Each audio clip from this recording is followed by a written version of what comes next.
in our From Grassroots to Government series. And we got a wonderful panel. But thank you again for joining us. I'm Rodney Dawson. If you didn't know, Curator of Education at the Greensboro History Museum.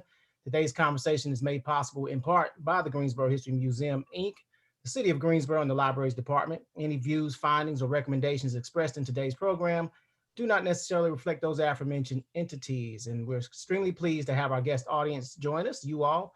And if you'll take the time to view the bottom of your screen, you'll see the Q/A, Q&A icon. By selecting this option, you can type in your questions for our panelists. You can type them in throughout, but we are reserving the latter part of the program tonight to field questions. And we look forward to you contributing in that way. And we welcome our panelists and our moderator. I mentioned the YouTube channel, and I'll take this time to introduce our dynamic and dedicated public servant, Jodie Stanley, whom I met working on the Martin Luther King Jr. Breakfast Planning Committee. And you've done excellent work the past 2 years doing that. So I expect no different tonight. So Jodie, thank you for joining us.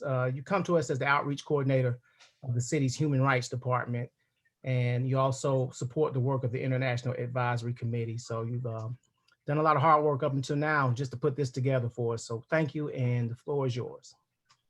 Thank you so much, Rodney, and for this opportunity too. Thanks for this opportunity to share. This is a topic, immigrant support work in Greensboro, and the importance of that is a topic that I find near and dear to my heart and something I'm really passionate about. So I really appreciate the opportunity to partner with you yet again on some really incredible work. It's exciting to do this webinar series. So I'd like to introduce our panel tonight. We have some of my favorite people that I have worked with over the past couple of years. Adamou Mohamed is a community organizing coordinator with Church World Service, a former president of the North Carolina Niger Community Association, and the first elected chair of the City of Greensboro's International Advisory Committee. He is also a member of the Immigration Roundtable of the League of Women Voters of the Piedmont Triad. Long list of accomplishments there, and I'm sure they will continue. Yubi Aranda Sandoval is a community advocate with the Latino Community Coalition of Guilford. She is the assistant director in the Office of Alumni Engagement at UNCG and a Mexican immigrant that has called Greensboro home for over 5 years. Originally, we had scheduled Addie Jeffrey to speak tonight. Unfortunately, she couldn't join us, but thank you so much, Yubi, for joining us and for filling in for Addie, and we're really looking forward to hearing from you. Siddiga Ahmed is a respected member of Greensboro's Sudanese community and the third and current chair of the City of Greensboro's International Advisory Committee, which is something we're going to talk more about in just a little bit. But I think before we start, I do want to cover some really important data that's relevant to our conversation tonight. So Guilford County represents over 120 different languages. Guilford County Schools has some data on the number of languages, and they're listing over 120 spoken in the school system. 11% of Greensboro's population is foreign born or limited English speaking, depending on ACS data that you're looking at. 7% of them are Spanish speakers or Hispanic Latinx community members. So the Montagnard community is a community that supported US troops in the Vietnam War. They're from the highlands of Vietnam. And Greensboro, of all places, is home to the largest Montagnard community in the world outside the country of Vietnam. Definitely something to be proud of. In my role as the language access coordinator for the City of Greensboro, I get really excited about language and it's my responsibility there to train employees and to provide language services, make sure that we're compliant with federal law. So our primary languages spoken in the City of Greensboro are Spanish, French, Arabic, Khmer, which is from the country of Cambodia, and then Darai, which is from one of the Montagnard languages that's spoken here. But of course, we have a lot of Nepalese speakers, many that speak Urdu, Swahili, Kinyarwanda is another really popular one, and a host of others. So I think it just reflects Greensboro's diversity. And I think it's important to cover that landscape a little bit because when we think about our community, it is a very diverse community. There are many, many countries, nations represented. And we all live here in the little town of Greensboro, little city of Greensboro, under 300,000 people. And I think that's really impressive. So we're going to talk tonight about why immigrant support is so critical. So I want to kick it off. Adamou, let's start with you. Got a couple questions here. So Adamou, let's start with talking about the Greensboro IAC, or the International Advisory Committee. can you tell us what happened in 2014, 2015? What happened and why was it important? Well, first of all, thank you, Jodie, and to the Greensboro History Museum for this opportunity for us to be part of this panel of great leaders in the community. I see Siddiga, Yubi, among many, and you yourself, as a matter of fact, you're one of the leaders as well.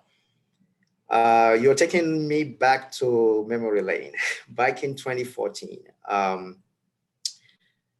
I recall us in the summer of 2014, we had the city of Greensboro pass a welcoming Greensboro resolution that made Greensboro a welcoming city and part of the Welcoming America cohort.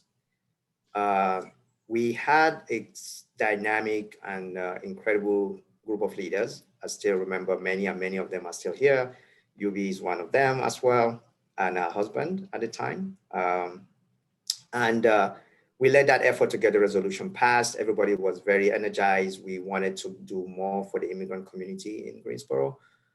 And then in the fall of 2014, there was this process whereby the city was trying to revive the International Advisory Committee to represent the immigrant community. So it was during that time that things started to go in a direction that we, when I say we, the immigrant community, felt like things were not going the way it should be, because like you said, Greensboro is a city of diverse immigrant populations and refugee populations, and that have been here since, for years, for decades. And I think many of them are well established, well educated, well familiar with the way the system works. At the time, I also was part of the Greensboro City Academy, where we learned a lot about how the city of Greensboro works. And many also were members of that City Academy group. So when the city was relaunching this IEC, we were a little bit disappointed because the way the process that led to the nomination of the new leadership team. The leadership team was nominated by city council, and our main concern was that the structure itself and the language of who should be representing us, like people who were born outside of the United States, is what the IEC represent. But then to our surprise, we saw somebody who didn't meet that criteria that was going to lead the IEC. So and we felt that, the question we had was, how can we claim to be inclusive and a welcoming city if the IEC leadership does not reflect the diversity of our city? The IEC leadership does not reflect the population it was supposed to represent. So we had, and we know at that time, refugees and immigrants had very few opportunities to speak directly to city government about community concerns, community problems. So the IEC should be serving that role. But then, the challenge was, who are those people that are supposed to be representing the immigrant community? Because we as immigrants, we live in our communities, we experience day in, day out what we go through. We know the issues, so we should be the ones representing our community through the IEC. So that is kind of what happened. And I think at the beginning, there was a little bit of pushback from the city and about who should be leading the IAC, and and I think if I could jump in here. Yeah. So what it was, so the IAC was created in 2008, right? And it was created as a subcommittee of the Human Rights, or used to be called the Human Relations Commission. And as a subcommittee, the leadership of the Human Relations Commission could just appoint somebody to represent the IAC, right? So when the community came back to city leadership and said, we want a different structure, the pushback was, no, this is the established structure, right? Yes. That's what I remember. Mm-hmm. Yeah. We wanted the city to recognize that the Greensboro international community itself has grown and has potential leaders to lead the IEC. So that is kind of what we were asking. So we met with the Human Relations Commission. many times to share our concerns. There were, like I said, some pushback, but after many attempts, many conversations with the incredible leaders from the immigrant communities, like around 20 or so of us, went and share our story, share why we should be leading the IEC, why the IEC should be representative of the population it was intended to be for. The IEC, the Human Relations Commission, agreed, actually voted, and to allow us to come up with a new structure that will reflect our views and the population that the ICE was supposed to set. So that is how what happened that time, and I was one of those who were asked to coordinate that process, and that process led to the IEC that as we know it today. Yeah, and you ran for office that first year. I remember a couple of us really encouraging you to run for office because I don't think you were going to at first, but we said, Adamou, please run. So you were one of the first elected officials of that first elected IAC team, right? Yes, I was a reluctant candidate because at that time I was also, working full time and with a family. Felt like it was already a lot of responsibilities, and just going to something that you're not familiar with was always intimidating. But I run for the IEC chair.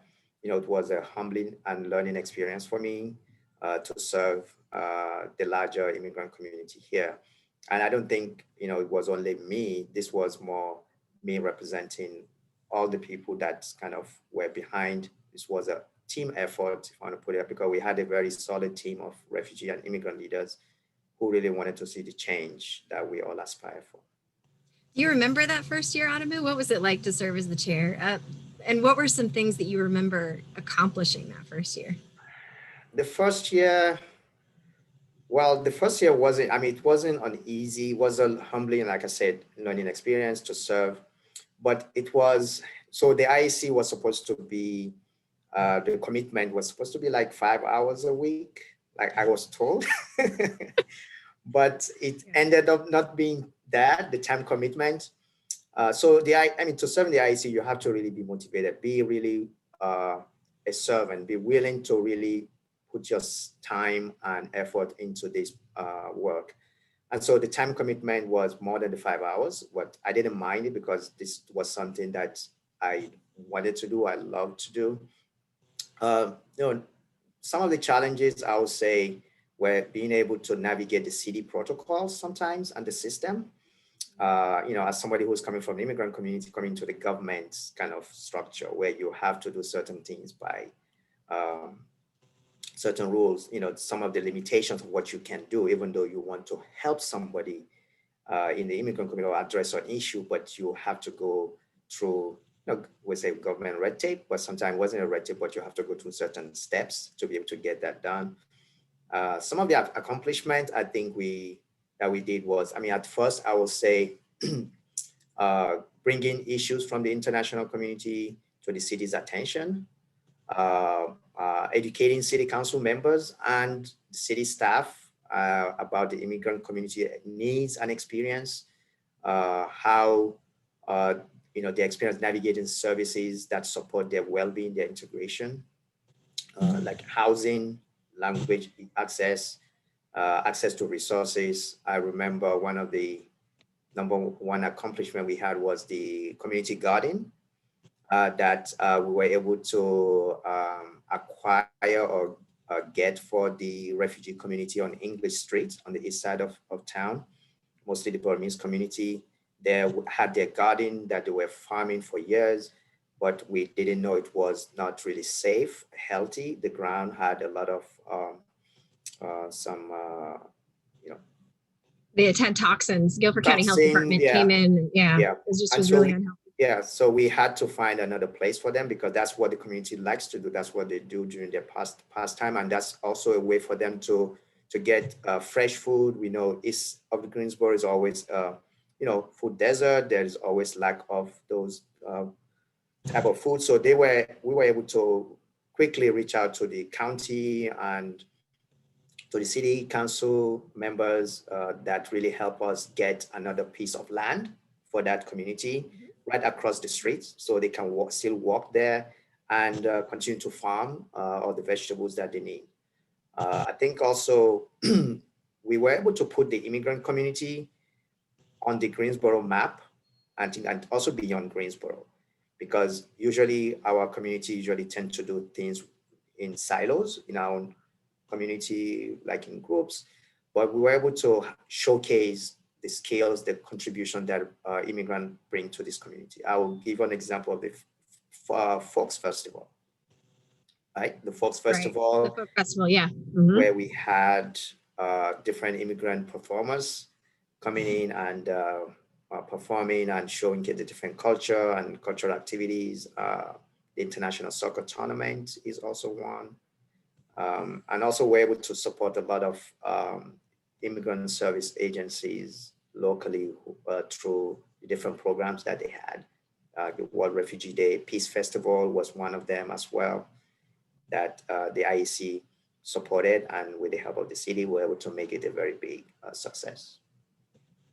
You know, you talk about putting Greensboro on the map. I think in reflecting back, Adamou, one thing that we did with that first team was establish a model that I haven't seen anywhere else in the country. I don't know if you have, because I know you're connected with people all across the country, as am I. And I just am not aware of any other city or county that holds an election of a representative group of people for the immigrant community. This is really kind of groundbreaking, what we're doing here in Greensboro. I definitely agree with you, Jodie, because the IAC structure itself, when we look at other places, and I remember the city of Charlotte actually came to learn about how we did it. And also we had a call with the Harrisonburg in Virginia, city of Harrisonburg, that passed a welcoming, that wanted to pass at the time. They've already passed it now. They're now a welcoming city too. So they learned about how we did it. So they wanted to learn how were you able to create a system of elected leaders from the immigrant community.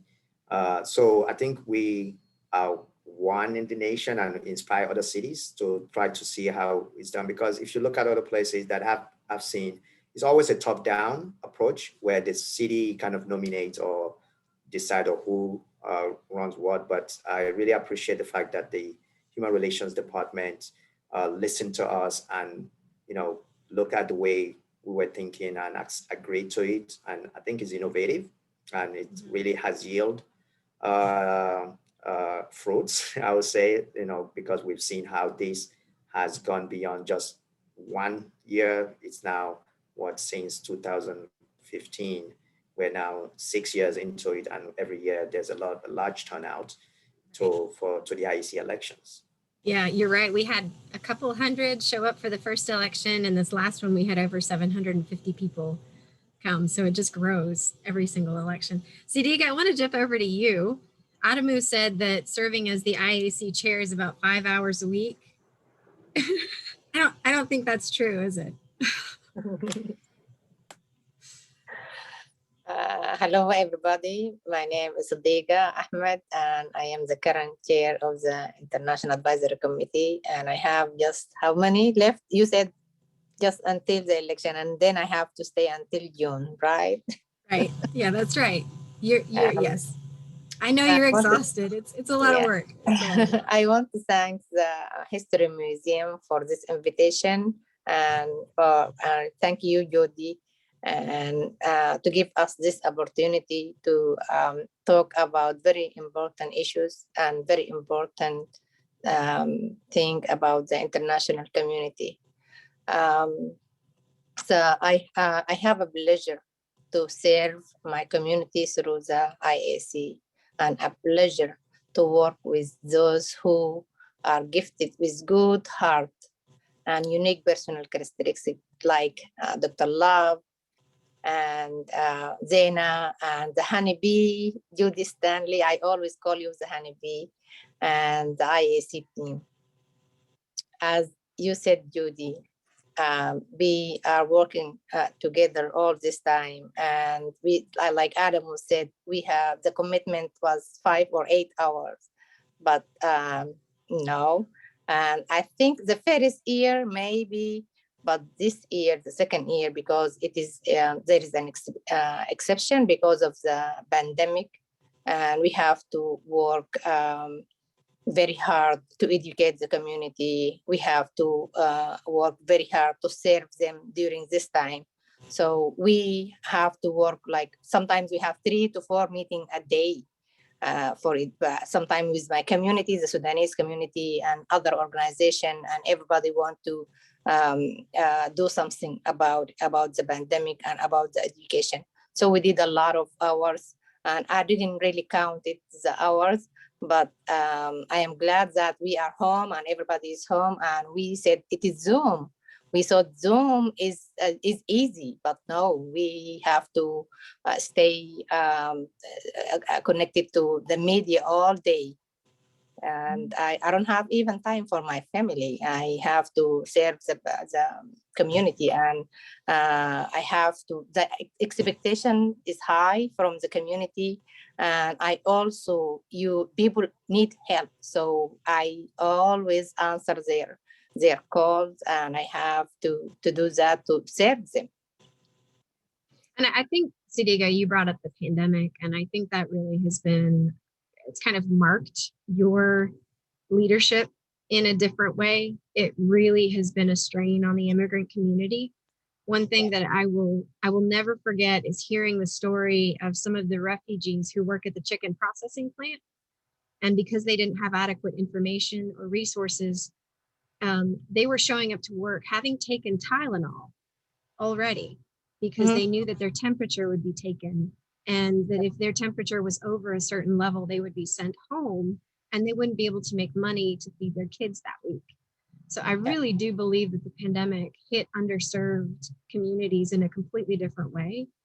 And you have just done an incredible job and bent over backwards and spent so many hours meeting the needs of our immigrant and refugee community. We've been meeting weekly to talk about just the language access needs around COVID. And some of you have been, Adamou, I know you've been to those meetings as well.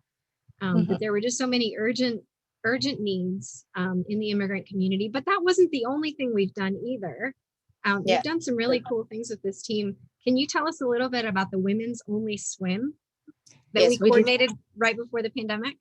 Yes, we, the first year, the thing that I am proud of it, that we have established with the IAC, the women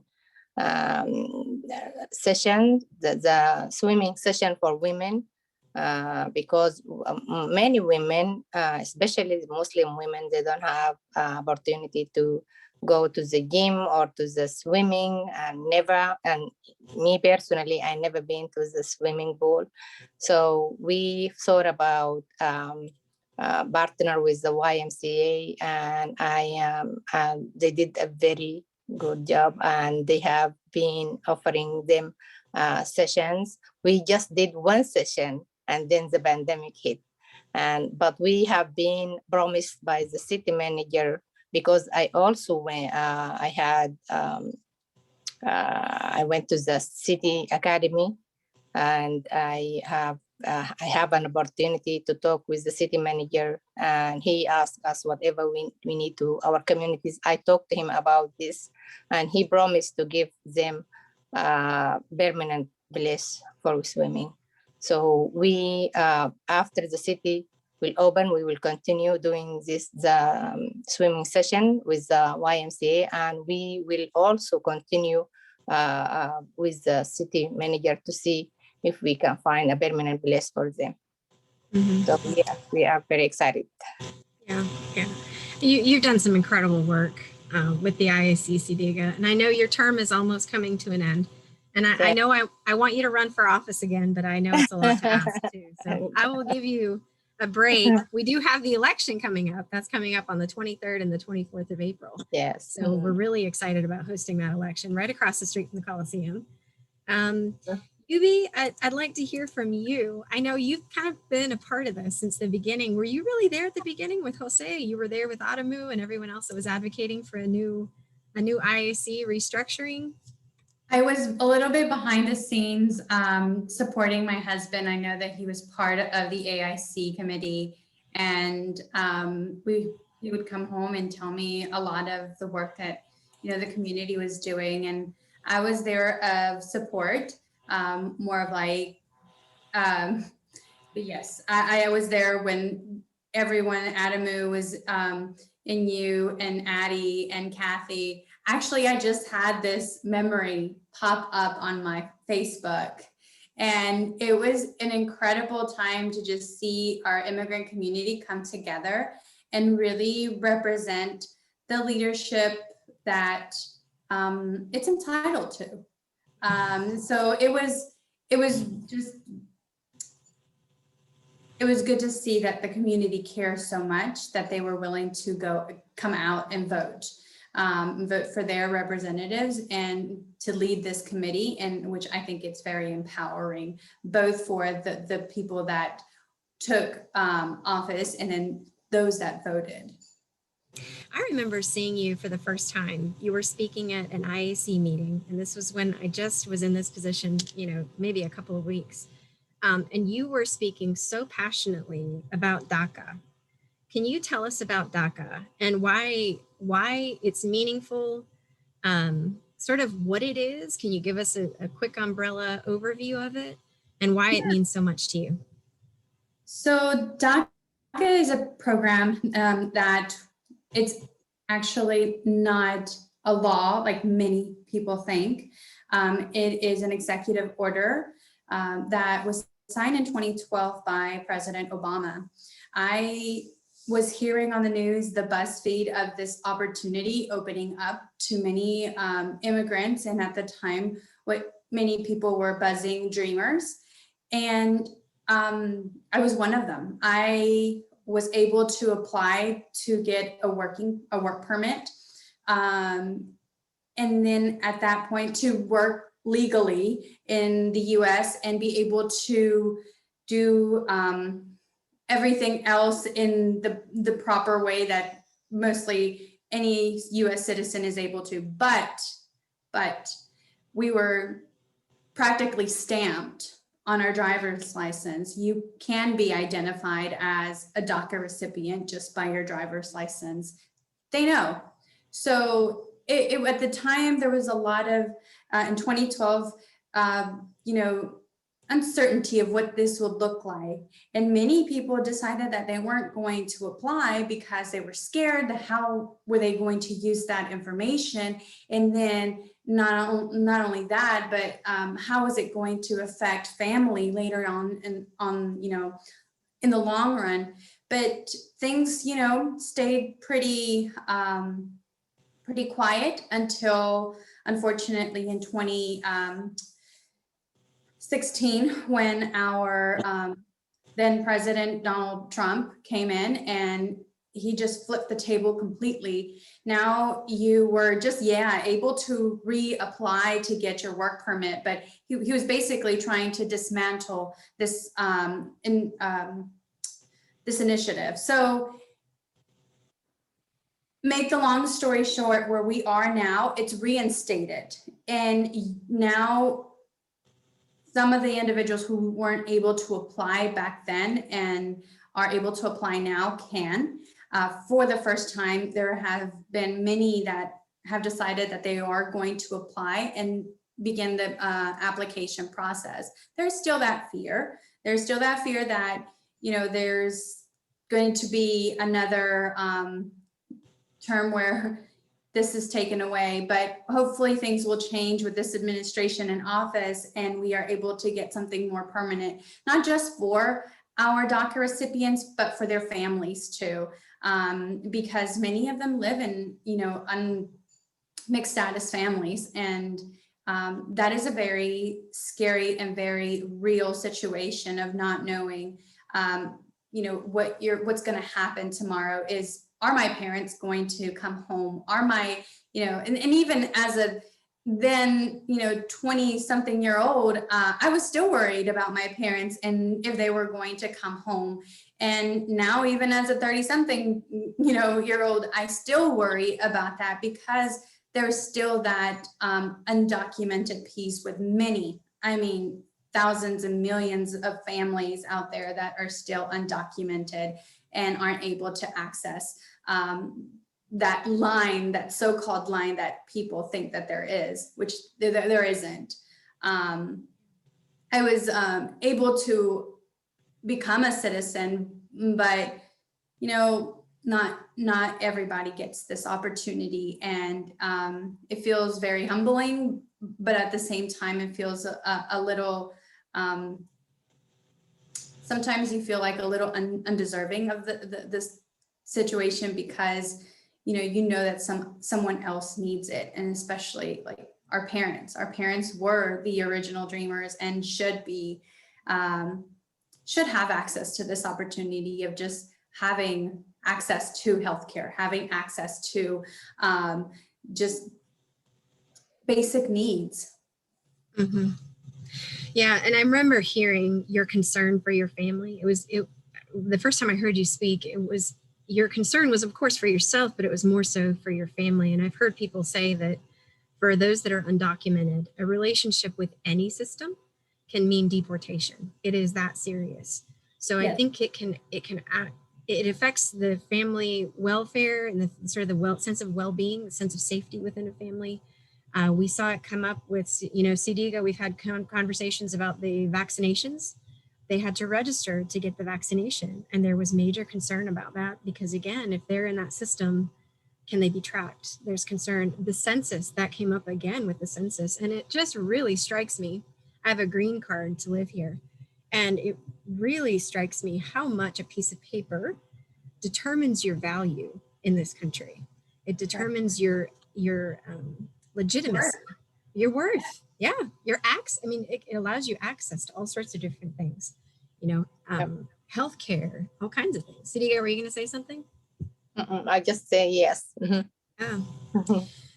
So, I want to, Yubi, as far as DACA, so it's a good thing, but I think many of us have described it as a Band-Aid. And, it's an executive order. And as we've seen, a new administration may attempt to dismantle it. When it comes to immigration reform, is there anything on the horizon that you hope for? Anything that if you could have anything you could have as far as immigration reform, what does that look like? In my dream world, immigration reform would include not just DACA recipients, but it would include all the 11 million people that have, been here, and there's a process for that, yes, but it would include all of us, because when one pillar is chipping away, the foundation just crumbles, it just comes down. And that's how I see our families. Our families, each one is a pillar to the whole structure. And if one is, just tumbling, it'll come crashing down. So I see something that it includes our parents, parents of dreamers, DACA recipients, and a path to citizenship. There have been people here that have been here for over 30 years, over 40 years. My dad is an example. He has been on this so-called line for more than 20 years now. He applied in 2000 for citizenship, or to adjust the status through my uncle. In this process, it takes decades to process.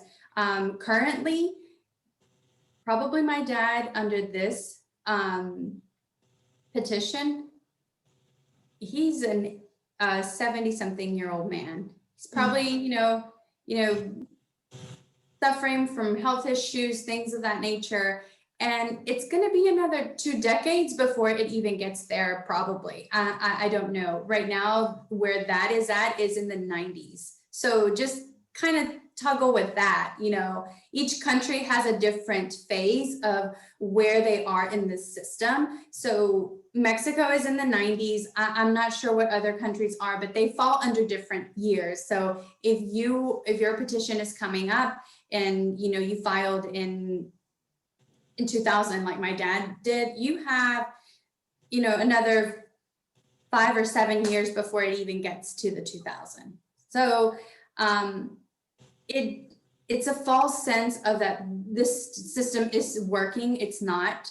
I know that that's been, you know, the buzz of everything, that the system is broken. How do we fix it? We don't know. But the thing is, getting immigration reform that adjusts the status of millions of families that are already here and have been here for decades should be the #1 priority. Yeah. Something you said earlier too. Were you going to say something, Adamou? Well, I mean, yes, because I want us to look at this way. We just had a census. When people are counted, we say we are 300 million Americans, right? Right now, over 300 million. This includes the 11 million people that Yubi was talking about. So we count our population as over 300 million, but then we separate 11 million just because of a paper. So I think we have to look at it from a human perspective. Like, we are all human beings. So how will one feel if you were just separated just because of a paper? How would you feel? You know, so that's one of the things that Yubi was speaking about, the DACA youth, kids who were brought up here by their parents, seeking a better life or fleeing violence, just seeking protection, safety. And 10 years, 20 years later, and we're still talking about, well, we should be doing an immigration reform. This should be something that we shouldn't be debating. It shouldn't be any political discussion about this, because these are people who are part of the fabric of this country already. They're contributing. They are Americans. So I just wanted to jump in because it always hurts me, because I was once undocumented for 7 years in this country before I was readjusted. So I just feel like we have to look at this as human beings and treat one another the same. That's what I wanted to say. And that's well said, Adamou. I mean, my green card expired for a year. And, you know, I think it's really important to understand that our immigrant community is not monolithic. There's so many myths out there about, you know, what an immigrant looks like or what they do, who they are. And that's not the case at all. I mean, there's such a broad range. Most of us that live in this country can trace our roots back to migrants. Migration is just a part of global movement. It's been a part of it since the very beginning of time. It's something we do all the time. And how, you know, when it comes to laws, we're determining the worth of a person and how desirable they are in this country. And I think we need to be really careful about how we're setting up that value system. That's how I see the immigration system. It's almost a series of rules that will determine your eligibility or your legitimacy, your value in this country. And then you're granted documentation to kind of back that up. Yeah, Rodney? Good. I'm sorry. Can I take creative license and jump in? Absolutely. Please do. As a former school teacher, can the panelists talk about how things like DACA affect our students and ESL programs, things of that nature? So I was a part of ESL for, I believe, the first 5 years of my academic life in elementary school. And I'm sorry, Yubi, for those that don't know, ESL, English as a second language. Sorry. Yes, thank you. I could see sometimes the insecurities that we had among, you know, my peers. And sometimes you just felt voiceless, even when you were told, like, you can dream to be anything in this world. You can do this. And of course, you know, 9-year-old me, I was going to become a doctor. I was going to become a flight attendant. I wanted to travel. That sounded amazing.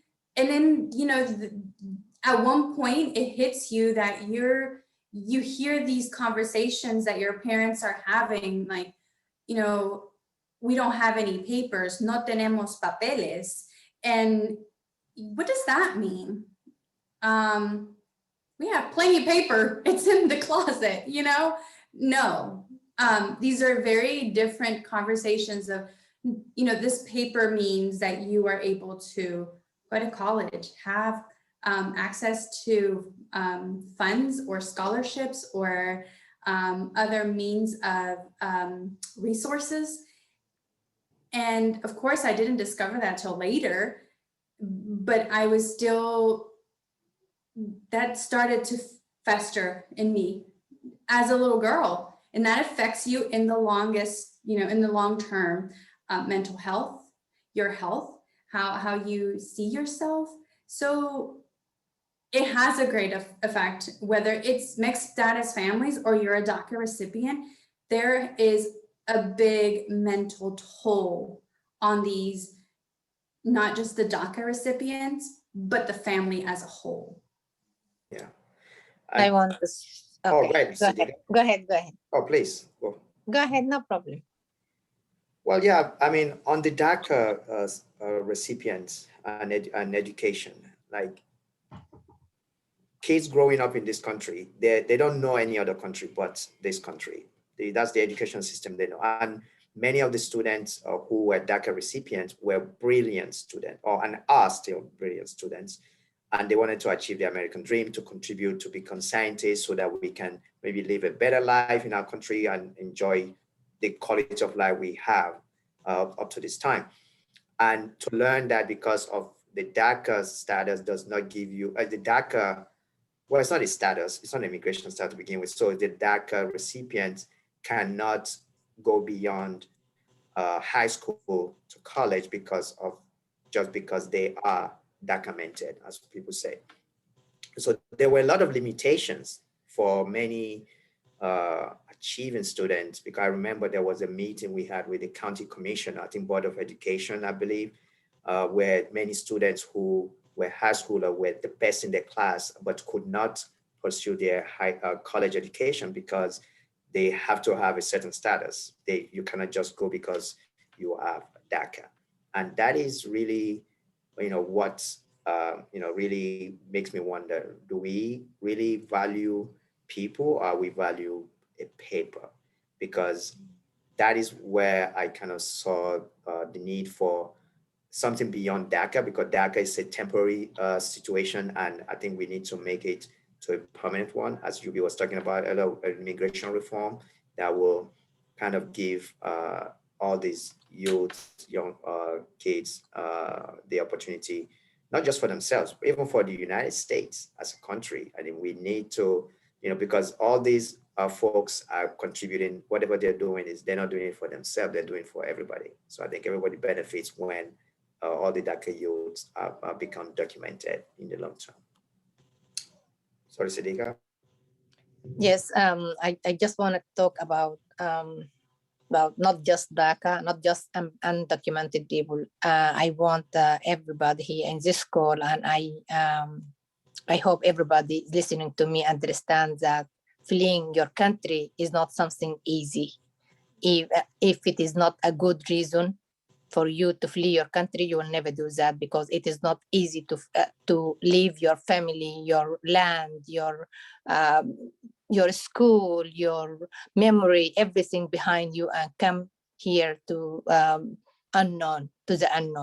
It is not easy for immigrants, for refugees, for asylees, for everybody. It is not easy, and I hope people look at us from this angle and treat and respect us and all immigrants, and but they need to look at us like human, not like we people who are coming to take something, or we if there is not a good reason for us to come here, we will never come.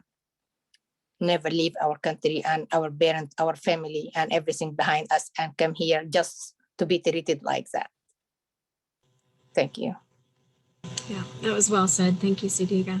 Adamou, something you said earlier, you know, and Yubi, you alluded to this too, is when, you know, when a part of the community is suffering, the entire community really is suffering. When we lift each other up, the entire community, the welfare, the entire community is enhanced.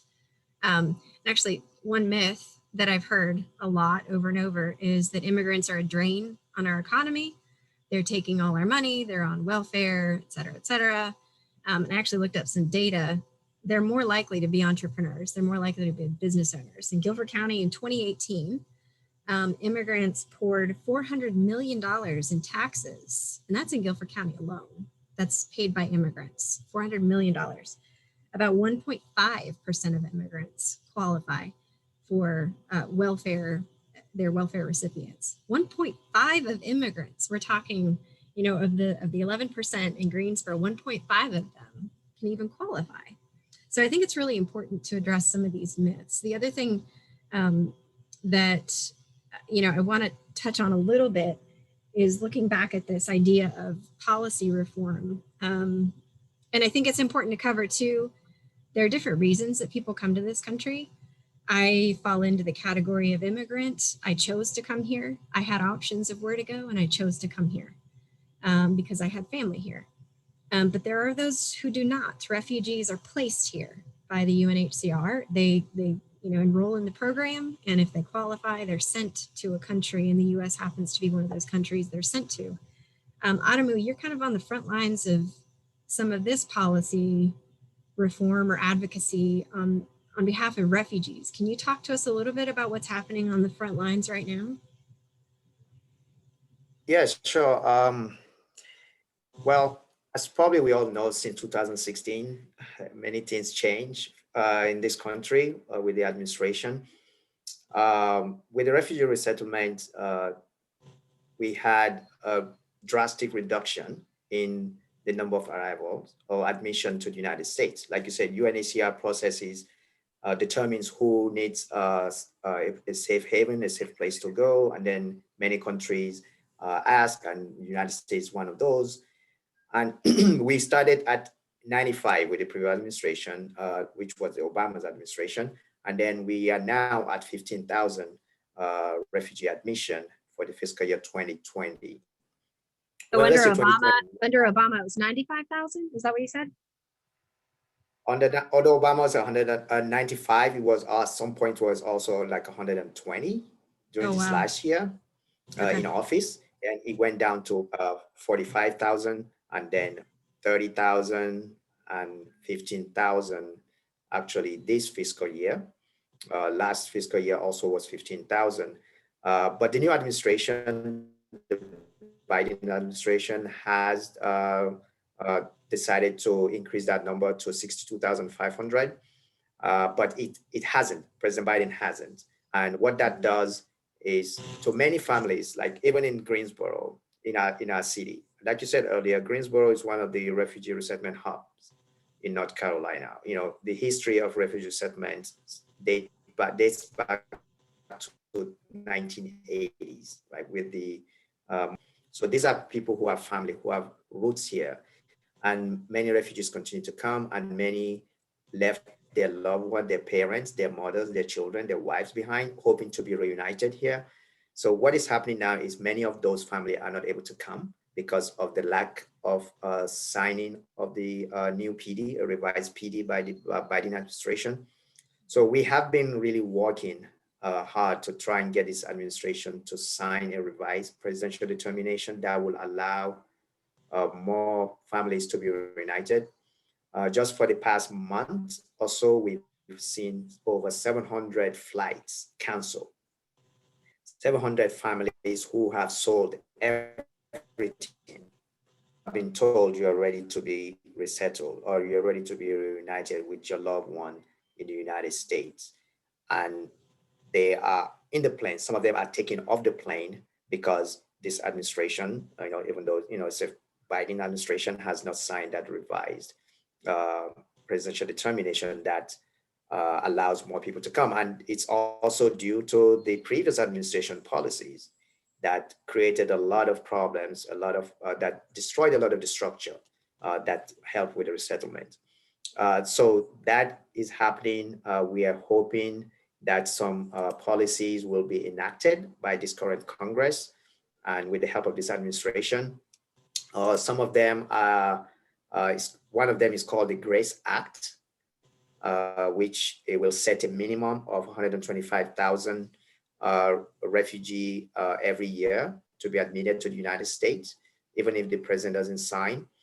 There is also the Refugee Protection Act, of course, that will restore the refugee resettlement program and also the asylum program to its original standard. So those are what we've been working on for the past few, I would say, since this administration started.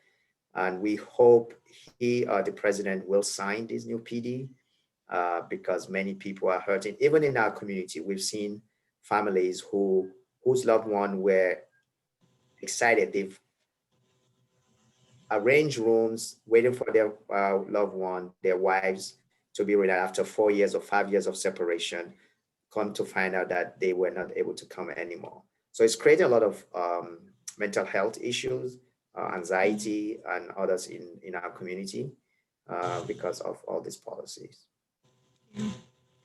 So I just want to remind everyone, if you're listening in and you have any questions, if you can leave them in the chat, and we'll try to get to those at the end of the program. Really appreciate you all being here. Adamou, for those of us that are here, is there anything we can do to support your work on the front lines of policy reform? Yeah, definitely. There is one power we have as community members to call our representatives, the power of our voice, the power of our votes, because we can call our members of Congress, senators, urging them to, asking them to urge the administration to sign a new revised PD, and also to strengthen our asylum and refugee resettlement program. Because, you know, not just refugees, but asylees usually are also refugees, but they just apply for the status while in the United States. So that's the only difference. So we if you can call, there's always action alerts that we send out asking people to call their members of Congress. And one of them you can do is to call, just let them know you're a constituent and ask them to make sure that they support refugees who contribute tremendously to our community in different ways. Okay, thank you.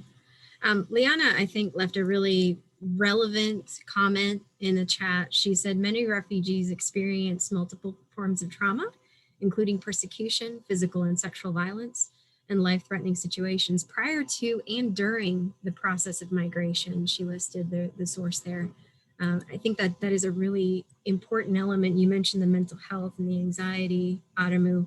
You know, certainly I think we need to be sensitive to the fact that not only, Siddiga, you made a great point. It is not easy to leave your home. And when you think about leaving all of your memories and all of your family and the heritage and the culture and the food and the everything, you're walking away from that willingly. You're doing it because you have to, because there's a pressing, urgent need. And then to think about when you come to this other country and there is a sense of there's no belonging, and you have to prove your worth. You have to work harder than everybody around you to prove that you're a valuable citizen. I think it just leaves a mark. You know, I wonder a lot about the anxiety and the stress that they experience here. You know, certainly there's anxiety and stress that they experienced before they came, but there has to be anxiety and stress attached to that experience that they have here in the U.S.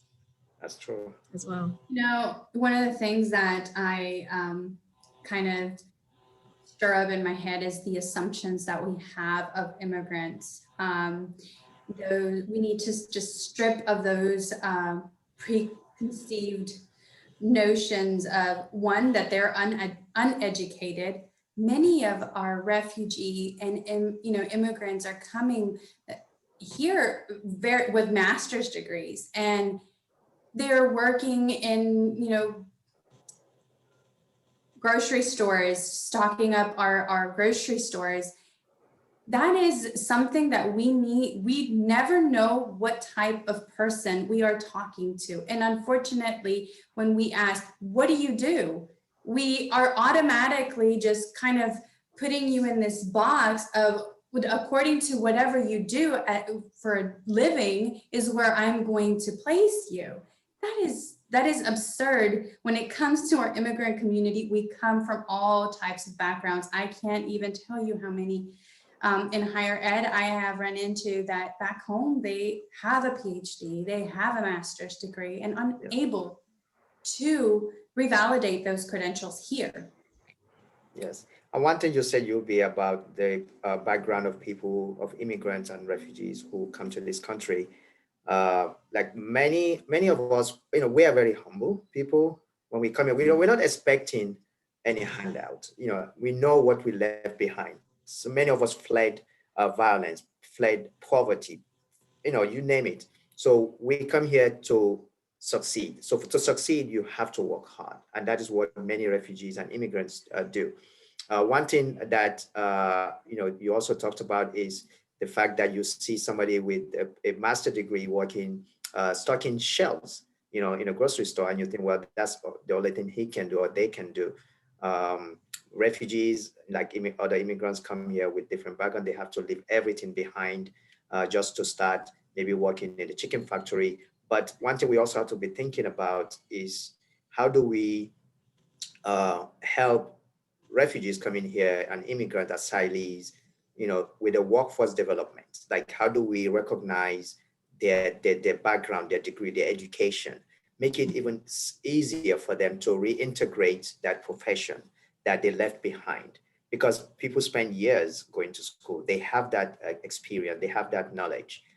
Just like with the COVID pandemic that we are experiencing, there was a time, and I know in other states, where healthcare professionals from refugee background who had those education and professional experience were called upon to help. And some of them volunteered in other states. Other states passed executive orders to allow former refugees with those backgrounds to help with the COVID pandemic. Those people were in the front line. They risked their life, to just make sure that people survive this pandemic. So I think there should be a time where we should start thinking, how do we do, maybe, I know we are working on a workforce development study with the state of North Carolina, with the North Carolina General Assembly, that will kind of study how we can overcome some challenges and barriers that refugees, asylees, and SIV face when they come to the state, so that we can better utilize and give them the opportunity to use that experience. And it will be a good thing for our state as well, not just for those people, but like their contribution is going to make our state even better economically and, in different ways. Yeah, it's actually, according to 2018 New American Economy research that I quoted earlier, 11% of immigrants have an advanced degree. So this is beyond a bachelor's. They have advanced degrees compared to only 13% of native born. So that's a really slim, that's a 2% margin. So you're absolutely right on, Yubi, that, we have to dispel some of these myths and continue to share information about that. There's a question that came in. What is the state of ESL, English as a Second Language, programs for immigrant students, and where and how can it be improved? Do any of you want to touch on that? The first thing that comes to mind here in Guilford County is newcomers, the school. But do any of you want to share? Do you know about ESL programs for students? Can you repeat the question again? Sure. Sorry. Yeah, what's the state of ESL, English as a Second Language, programs for immigrant students, and where and how can it be improved? So are these programs common? Do they function well? My experience with the program, and this is very little just from personal experience, it's been around for a long time. Since the 90s, since I've been here, and prior to that. And it continues to be in our school systems. Unfortunately, I feel that there is some, how would you say it, some renovating to do with this program. There's much work that we need to do, just culturally, having people that are culturally competent to navigate and work with these students. I think we lack those that personnel, and it would be nice if we had more Adamous and Siddigas in these programs that are touching our youth, because this is eventually where it all starts. This is how they develop and become productive citizens, because they're also learning this at home. They're learning, hardworking skills that their parents bring, and then just also reinforcing that from a culture perspective, and seeing that somebody that looks like you in that role plays a big impact. You're right. Yeah. Yeah. I mean, I will, Siddiga, you want to say something? You can go ahead. Well, I know that when refugees, especially young kids, when they come, they have the newcomer school where they go and spend 1 year and then integrate the school system. But when you look at the youth, maybe, okay, there's something for them. What about the adults? Like, what about the parents? Those who there is nothing in place. Well, I know GTCC, the community colleges, have those programs, community agency. There are agencies who also have some classes, but like the New Arrival Institute, for example, has, English class programs, but there's still a need. I don't think it's enough. ASL program for adults that come in, that are resettled or asylees in our community here. I remember when I came in 2001, I went to a GTCC right in downtown for my English conversation classes. I would go there and spend 1.5 hours, conversating and reading a book just to conversate with people. I don't know if that program still exists, but No, it doesn't anymore. So those programs are gone. So I think we need to bring back those type of programs so that people can have space, where they can interact, because the more you speak the language, the more you get better. So because language is if you don't speak a language, you're very limited anywhere you go.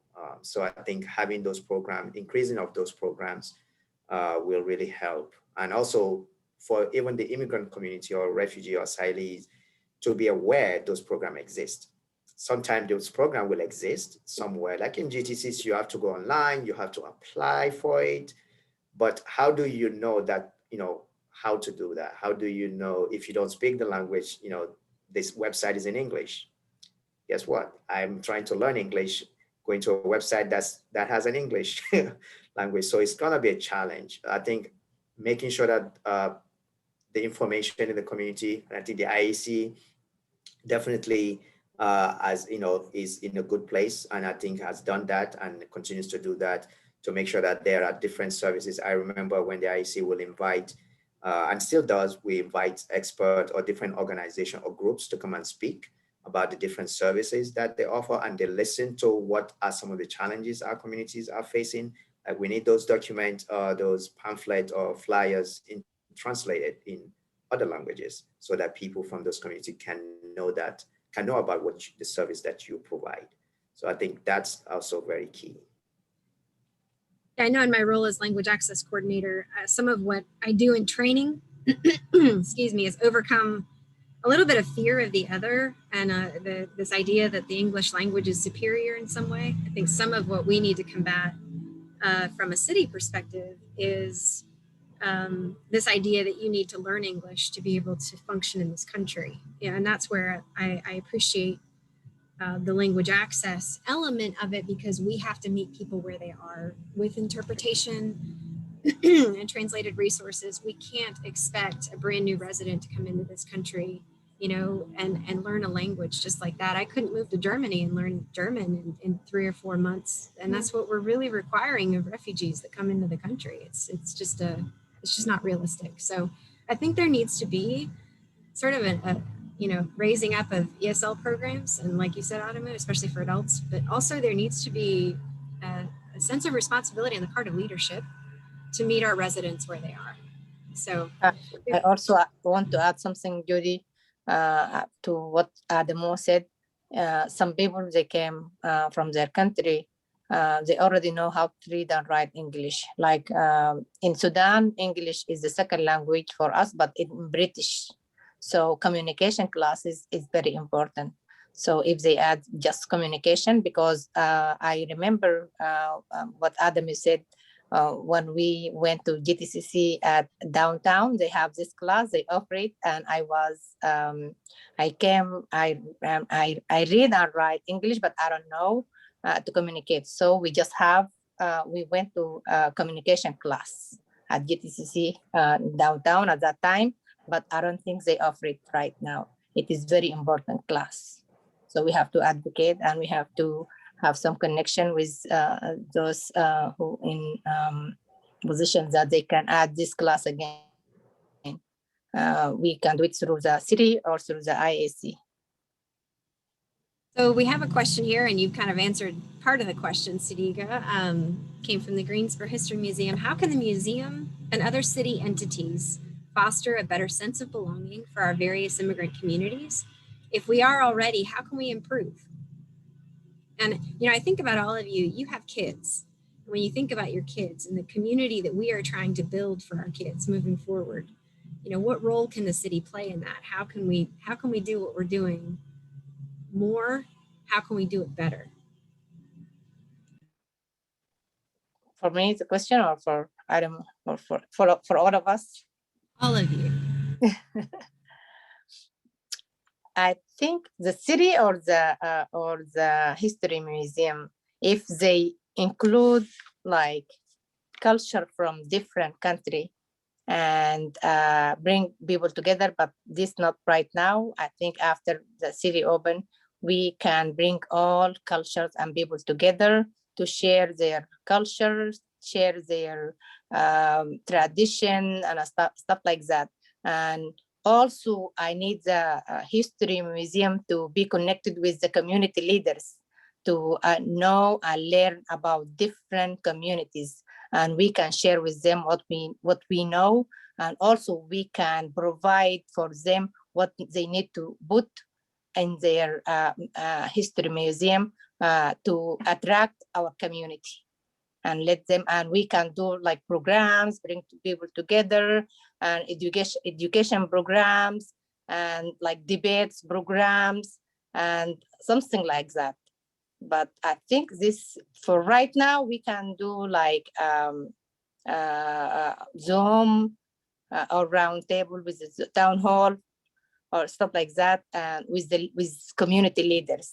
And then after the city opens, we can do like in-person program for all communities, to invite all communities to come together and share their cultures and their things. Can they share food too? Yes. Can they bring food? Yeah. Mm-hmm. Yeah. Food. Mm-hmm. Adamou, what do you think? I remember something that I think, Jodie, you had us at one time. I can't remember where it was, but you invited me, and I think it might be Kathy as well, to speak to a group of staff from the city about cultural differences, and kind of share who we are to them and some of the challenges our community faced. I think it was when I was with the IEC, or maybe after. But I think that was a great initiative, because we need to have a lot of those conversations, for the city and the museum, for example, and the city entities to be able to understand, and for us newcomers in this city to feel that this is also our home, which we do, but we also want to know how we can contribute. At the same time, we also want people to understand us. So I think that lack of understanding of how different cultures are is something that could be addressed. I think having those type of settings where community leaders, like Siddiga said, could be invited to present to different city entities, and also to have a conversation between community members and those entities, like, you know, housing department, whichever department, the library. These are some of the challenges we're facing. This is why we don't come to the library, because XYZ. And so all those different conversations can happen. And I think people will start feeling more a sense of belonging, because we have museums where we come from. We go to the museum, but here you don't see a lot of immigrants going to the museum. You usually see the typical American-born people. It's because we don't see some of the history, some of the things that we can associate ourselves with. Of course, we want to learn about the American history. I mean, we definitely want to know about our new home, but also we're part of this new home. So we also see some of our own history being represented in this place. So maybe the museum could learn to approach the leaders and the community and say, well, what are some of the things that you want to share with us, some artifacts, some things is about the history of your community, so we can also display those, so that the American-born population can also learn about your community, and vice versa. So it shouldn't be just one way for us to learn, but I think they also should learn about who we are, where we come from, our background, and how our children and our community is thriving and in this environment. Same thing applies for the city. Yeah. I envisioned this revolving doors in a revolving museum at our arts guild place right downtown, where, you know, 1 month is the history of, you know, X country. The next month it's the history of this other country. That would be beautiful. And I would definitely take my child to see these, you know, different cultures and have different views of how the world, you know, runs, because it's not just how we envision it in our bubble. There's different views of it. But going back to the question, how do you get a better sense of belonging? So I am part of this committee in the within United Way, and in this committee, I have learned so much. I have learned, of course, I already knew the different programs that are in our community and the great work that they are already doing, and the, you know, the impact that they're having on our community as a whole. And what we talked about in that, it was, how do we bridge all of these great resources and bring them together so that we can really move our community out of poverty, but not just poverty, out of this systemic oppression of, you know, this is where you belong, this is, you don't have access to this. How do we remove that? How do we strip that, all of those things down, so that we can give everyone the opportunity to access these resources?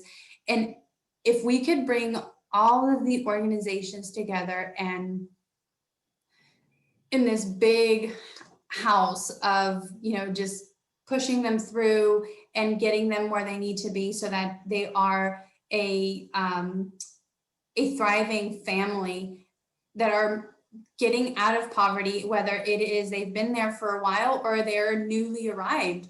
We need to, you know, kind of embrace that and find that. I hope one day we can do that, just learning from this initiative.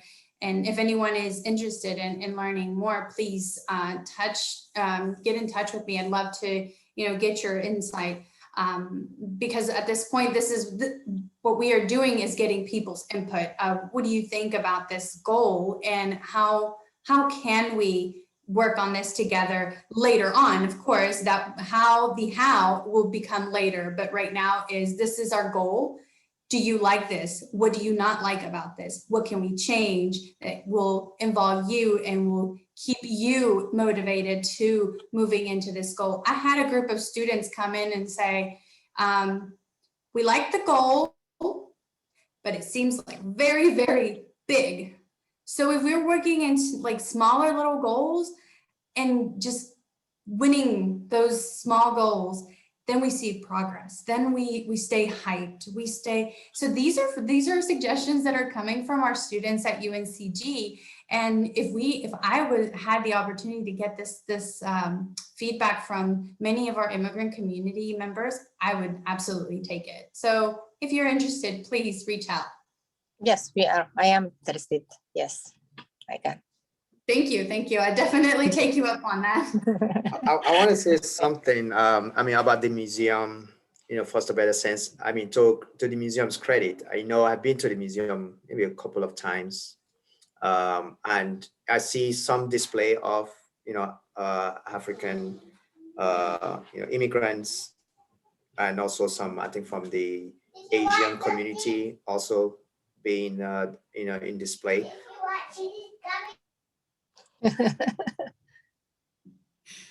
Sorry about that. That's the Okay. time we live in.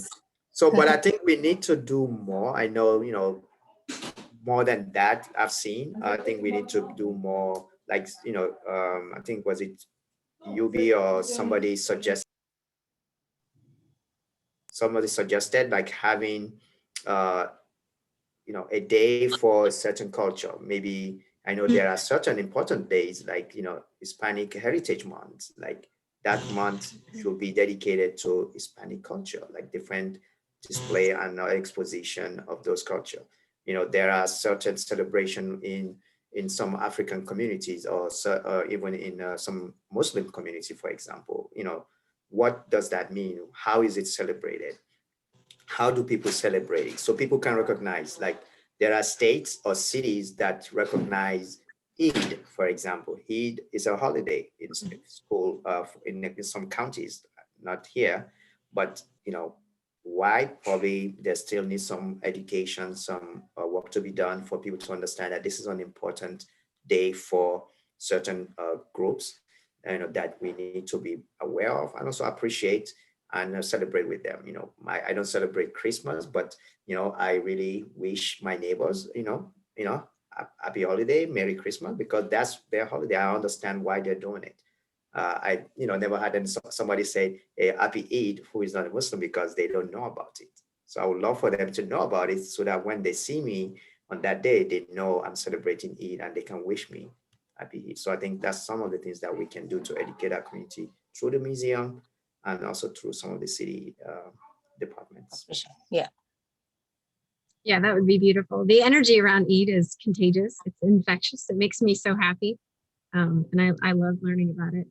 And my daughter even, she has several Muslim friends, and she fasted for the first time with them. So she just wanted to support them and kind of do that with them. And so it's really neat. It's really neat experience for whole family. Okay. Do one day with us. Yeah, I'll do it with you. Yeah. Rodney, I'm going to hand it over to you. Thank you all to our panelists. It's been wonderful chatting with you and learning more about your perspectives. I think there's just really, I appreciate each one of you, and I've worked with each one of you, and I've really enjoyed my time. Thank you, Jodie. Thank you so much. And Adamou, Yubi, and Siddiga. First question before I close it out: how do you spell Eid? Eid. E-I-D. I got it right. Good. Good, very good. No, thank you all. I appreciate you spending this Tuesday evening with us and kicking off this series from grassroots to government.